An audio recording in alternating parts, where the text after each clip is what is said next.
He was at one point a representative in the government, the Italian government. Well, after the Second World War, yes. He had come back to Italy in the waning days of the Second World War, October 1944. And then, as you know, there was a Constituent Assembly that was brought together after the Second World War when it was decided that Italy would become a republic, and there was the business of crafting a new constitution. So he was a member of one of the reform socialist parties in the parliament. He never rose, he never spoke in parliament, he never sponsored any legislation. Silone's relationship with politics is very fraught with disappointment. He had, as I said before, gone to the Italian Socialist Party as a young man. He had been a founding member of the Italian Communist Party in 1921.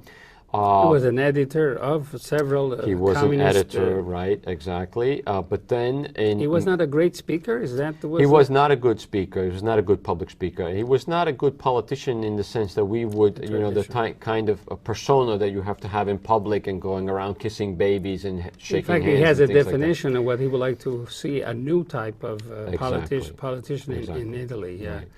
Somebody And, who prepared or gave the tools to the people for education, work, etc., but not that to give letters of recommendation on doing favors like the corrupted people. Exactly. And in fact, in a certain way, Silone's experience in the parliament in post-war Italy foreshadowed what was going to happen later on with Tangentopoli and the Italian corruption scandal. He came home one day to his wife, Darina, and was completely disillusioned and disgusted and disappointed because of the corruption and the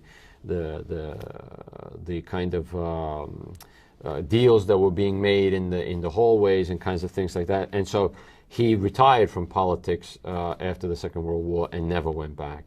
But the turning point actually had occurred in May of 1927 in Moscow. So, well, but before that, let's see when he does start with the communist, because I think that's important. He starts his life, his political life, as a communist. Well, he starts his political life as a socialist, as a 17-year-old kid in Rome. But even the Socialist Party is not radical enough for him. So in January of 1921, in the city of Livorno, when the Socialist Party is having its annual conference, the more radical wing breaks off and forms itself as the Italian Communist Party. Now, the Italian Communist Party had direct link with the Russians. All European communist parties had connections with the Russians because the Russians had been successful. They had their successful revolution in 1917, and the Russians presented themselves as the vanguard, the leaders, the guiding light, so to speak, of European communism. And everybody had to agree with them. And that was the problem. The problem is that in Italy, the Communist Party wanted to take a kind of different path. And in fact, with people like Antonio Gramsci, at least after the Second World War, Gramsci dies in a fascist prison, but his prison notebooks completely changed Italian communism in the post-war period. Gramsci had insisted that communism was also a form of humanism. It was to be considered in the tradition of Western civilization's history of humanism, whereas the Russians didn't think that way at all.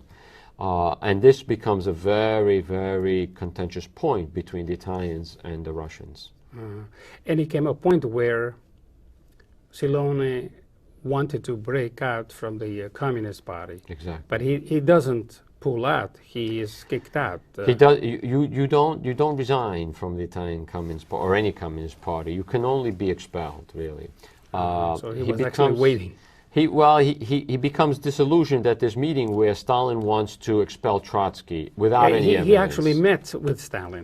He was at the meeting. Stalin or Lenin? No, he had met Lenin too. He had met Lenin, and in fact at one point he said that the two people with the greatest charisma that he had met in life were Vladimir Lenin and this priest, Luigi Orione, who had helped the children after the earthquake, which is a kind of interesting juxtaposition of two people. One was a Christian, the other one exactly. was and in fact, Silone, in an interview in 1961 with a French journalist, said a very profound line, which really encapsulated his personality. He said, I consider myself a Christian without a church, a socialist without a party. In the sense that you cannot understand Silone's politics unless you understand his religious vision of the world. And in fact, he went into politics, someone once said, because he wanted to be a saint. And for him, the religious view of the world and his concept of politics were intertwined. They were not separate. And that was fundamental to the way he saw the world. So he was expelled because he did not agree with the Russian communism.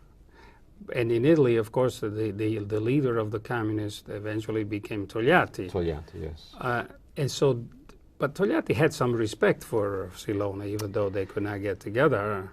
Publicly, Togliatti, who becomes the leader of the Italian Communist Party when Gramsci is arrested, publicly Togliatti scorns Silone after Silone refuses to accept the conditions and is formally expelled. But privately, we come to understand that Togliatti always had this hope that maybe he could bring Silone back into the Italian Communist Party. Now that we know the result of the history of the Communist Party in Russia, actually Silone is the one who foresaw in the right way that this, but he was more on a moralistic reason, that he knew that the Russians were not that humanistic, they were not doing it for the wealth of the people, but rather for, and so Togliatti in a way goes down and Silone comes up in value because he foresaw. But was that the reason why he was expelled, because he could not accept Lenin? It's very ambiguous and very murky. What happened was there were 3 other members of the Italian Communist Party who were involved in this controversy. The question of the Russian communists was, how are we going to deal with fascism and how are we going to deal with the socialists? And at one point, the Russian communists thought that the socialists and the social democrats were more dangerous to their cause than the fascists. And they came up with this ideology called social fascism, which was ridiculous. But the important point is that Silone immediately saw, or eventually saw, and maybe not immediately, that communism, the official apparatus of communism, was not what it claimed to be. It was really a system of oppression. And in the 1930s, he was already using the expression red fascism to describe Russian communism. He saw that it was another system of totalitarianism. And that's why after the Second World War, when fascism wasn't so much of a threat, he turned his attention to Russian communism as being a threat to freedom and artistic expression in Europe and around the world. And Silone, for many years, was an advocate and a defender of intellectuals in the Soviet bloc, not only in the Soviet Union, but in Poland, East Germany, Romania, Bulgaria, advocating freedom of expression. So he was for the freedom of, but not necessarily of the system. And how does this work with the fact that he's also accused as a fascist? Or, yeah, because he was spying for the fascists. That's the accusation, right? In 1996, a couple of historians in Italy uncovered documents from the archives in Rome that Silone had been writing letters to a police official in Rome while he was a member of the Italian Communist Party. There are many, many questions here. For example, when did he start writing these letters? Why did he start writing these letters? It's also true that in 1928, Silone's younger brother, Romolo, had been arrested trying to leave Italy. Now, Romolo is the younger brother who was also politically active and subversive. Whether he was ever a member of the Italian Communist Party is not clear. But it is true that as a member of the underground, or at least a brother of a leading member of the Italian Communist Party, Romolo is being watched and surveilled by the fascist police.